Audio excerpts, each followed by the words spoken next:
बच्चों, आप सभी का हमारे YouTube चैनल आइडियल देव क्लासेस में स्वागत है। बच्चों, आज हम आपके लिए विशेष सामाजिक विज्ञान लेके आए हैं जो कक्षा 6वीं के लिए है।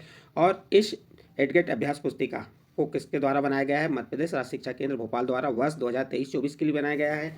और ये एडगेट अभ्यास पुस्तिका आपके पठन कार्य के लिए बहुत ही महत्वपूर्ण है, क्योंकि इसी एडगेट अभ्यास पुस्तिका से आपको परीक्षा में प्रश्नोत्तर पूछे जाएंगे।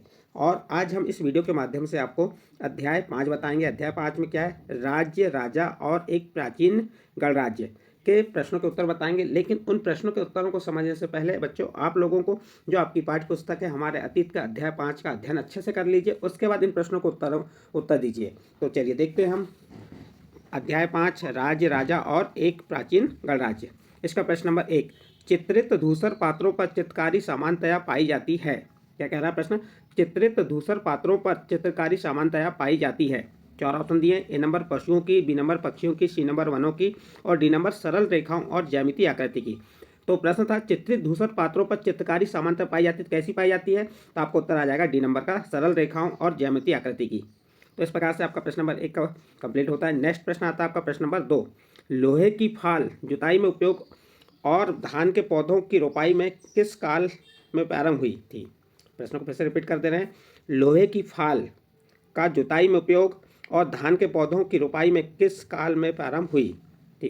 तो यहाँ 4 ऑप्शन दिए। हड़प्पा काल, बी नंबर वैदिक काल, सी नंबर महाजनपद काल और डी नंबर संगम का युग। तो इसका सही आंसर आ जाएगा सी नंबर महाजनपद काल। तो क्या आ जाएगा यहाँ पे? महाजनपद काल। इसके बाद नेक्स्ट प्रश्न है आपका प्रश्न नंबर 3। प्रश्न नंबर 3 में क्या कह रहा है? महाजनपद काल में राजगृह और पाटलिपुत्र किस राज्य की राजधानी रही? यहाँ 4 ऑप्शन दिए। 4 ऑप्शन में से आपको सही आंसर बताना है। प्रश्न क्या है? महाजनपद काल में राजगृह और पाटलिपुत्र किस राज्य की राजधानी रही है? तो आपका सही आंसर आ जाएगा सी नंबर मगध। नेक्स्ट प्रश्न है प्रश्न नंबर 4, गढ़ या संघ की व्यवस्था किस राज्य की विशेषता थी?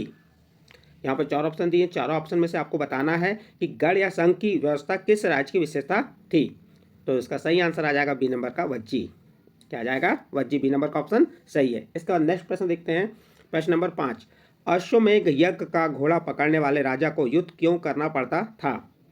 प्रश्न है आपका, अश्वमेघ यज्ञ का घोड़ा पकड़ने वाले राजा को युद्ध क्यों करना पड़ता था? तो आप उत्तर बताएंगे। अश्वमेघ यज्ञ का घोड़ा पकड़ने वाले राजा को युद्ध इसलिए करना पड़ता है क्योंकि वे स्वयं को शक्तिशाली साबित करना चाहते थे। इस प्रकार आपका प्रश्न नंबर 5 का उत्तर कंप्लीट होता है। इसका नेक्स्ट प्रश्न आता है आपका प्रश्न नंबर 6। प्रश्न नंबर 6 क्या है? जनपद का अर्थ लिखिए। प्रश्न नंबर 6 में क्या है? जनपद का अर्थ लिखिए। तो यहाँ पर बताइए। चलिए इसका उत्तर देखते हैं। जनपद का शाब्दिक अर्थ जन के बसने की जगह होता है। जनपद का शाब्दिक अर्थ जन के बसने की जगह होता है।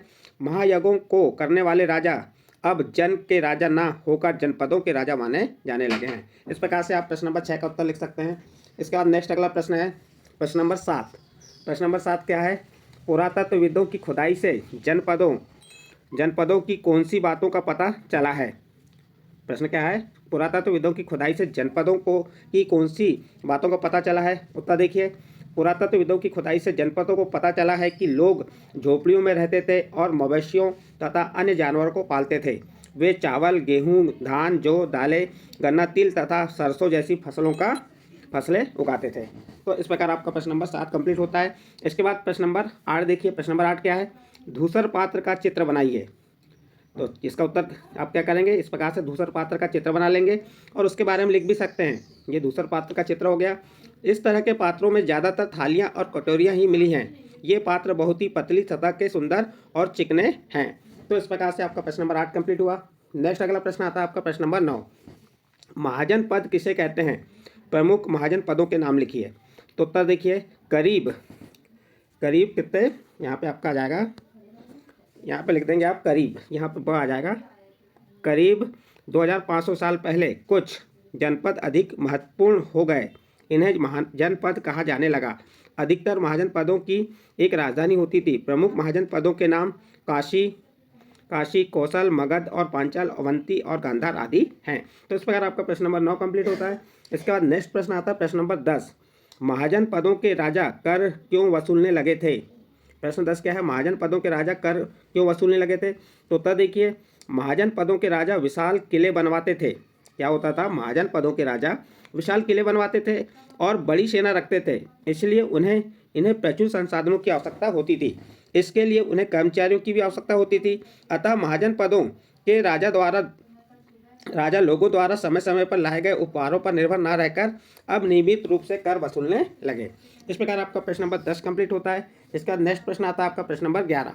प्रश्न नंबर 11 क्या है? मगध साम्राज्य के प्रमुख शासकों के नाम लिखिए। प्रश्न क्या है बच्चों यहाँ पे? मगध साम्राज्य के प्रमुख शासकों के नाम लिखिए। तो आपका उत्तर हो जाएगा मगध साम्राज्य के प्रमुख शासक बिंबिसार, अजातशत्रु तथा महापदम नंद आदि हैं। इस प्रकार आपका प्रश्न नंबर 11 कंप्लीट होता है। इसके बाद आपका नेक्स्ट प्रश्न आता है प्रश्न नंबर 12। इस काल में कृषि के क्षेत्र में क्या परिवर्तन आए? तो चलिए इसका उत्तर देखते हैं। इस काल में कृषि के क्षेत्र में दो बड़े परिवर्तन आए। हल के फाल अब लोहे के बनने लगे। अब कठोर जमीन को लकड़ी के फाल की तुलना में लोहे के फाल से आसानी से जोता जा सकता था। इससे फसलों की उपज बढ़ गई। अब पहले की तुलना में बहुत ज़्यादा पौधे जीवित रह जाते थे, इसलिए पैदावार भी ज़्यादा होने लगी। इस प्रकार आपका प्रश्न नंबर 12 यहाँ पे कंप्लीट होता है। इसका नेक्स्ट प्रश्न आता है आपका प्रश्न नंबर 13। प्रश्न नंबर 13 क्या है?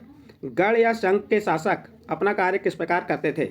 उत्तर देखिए, गढ़ या संघ में कई शासक होते थे। गढ़ या संघ में कई शासक होते थे और इसमें से प्रत्येक व्यक्ति राजा कहलाता था। ये सभी राजा विभिन्न अनुष्ठानों को एक साथ संपन्न करते थे। सभाओं में बैठकर ये बातचीत, बहस और वाद विवाद के जरिए तय करते थे कि क्या करना है और किस तरह करना है। तो इस प्रकार से आप प्रश्न नंबर 13 का भी उत्तर लिख सकते हैं।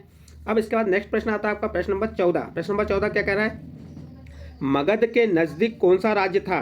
प्रश्न नंबर 14 क्या है? मगध के नज़दीक कौन सा राज्य था? वह उसकी राजधानी क्या थी? तो उत्तर देखिए, मगध के नज़दीक वज्जी राज्य था। वह उसकी राजधानी वैशाली थी। प्रश्न था मगध के नज़दीक कौन सा राज्य था? तो आपका उत्तर हो जाएगा मगध के नज़दीक वज्जी राज्य था। वह उसकी राजधानी या एवं उसकी राजधानी, एवं भी लिख सकते हैं आप, एवं उसकी राजधानी वैशाली थी। इस प्रकार बच्चों आपका प्रश्न नंबर 14 कंप्लीट होता है। इस प्रश्न के साथ ही आपका अध्याय कौन सा था? अध्याय 5। अध्याय 5 में क्या था? राज्य, राजा और एक प्राचीन गणराज्य के प्रश्नोत्तर समाप्त होते हैं। यदि आपको इस अध्याय के प्रश्नोत्तर समझ आए हों तो आप हमारे चैनल आइडियल देव क्लासेस को सब्सक्राइब कीजिए, लाइक कीजिए एवं अन्य ग्रुप में शेयर जरूर कीजिए।